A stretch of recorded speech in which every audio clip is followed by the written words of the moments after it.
Ito ang gawin sa conditioning. Malaking tulong ito bukod sa pointing. Magandang hapon po sa inyo mga bossing. Ngayon po ay pag-usapan po natin ang conditioning.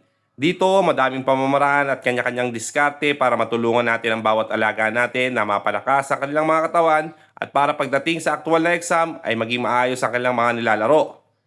Pero may isang tips ako about sa conditioning na isang pamamaraan natin na subuko na at sigurado magiging maayos ito sa araw ng kanyang exam. Bukod sa pointing, may isa pang pamamaraan na kailangan nating malaman. Ang pamamaraan po natin sa conditioning mula day 1 pa lang hanggang bago sila mag-keeping ay yung pagtitimbang. Bakit po kailangan yan? Kahit hindi naman sa mga derby tayo sasali. Sobrang ang laking tulong po niyan ang pagtitimbang dahil dito nalalaro natin ang ating alaga sa araw ng conditioning. Hinahanapan natin sila ng timbang na angkop sa gusto nila. Yung gusto ng ating maalaga, yung kung saan sila makakakilos ng maayos at magaan ang kanilang katawan sa timbang na yon. Sa haba ng proseso ng conditioning ay makikita nyo ito. Sa unang laro nyo sa kanila sa araw ng conditioning, yung practice po nila yan.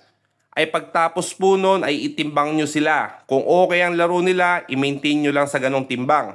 Tapos hanap-hanap lang ulit kayo sa ibang timbang kung hindi pa kayo naging ayos sa ganong pinakita nila. At take note po mga bossing, dapat laging empty po ang inyong alaga, walang laman ng butsi nila bago kayo maglaro sa kanila at bago po kayo magtimbang. Kaya simpleng pamamaraan lang ito pero malaking tulong po sa ating mga alaga. Nasa pamamaraan na lang po natin yan at sipag mga bossing. Maraming salamat po sa inyo. Pakishare po ang ating video. God bless po.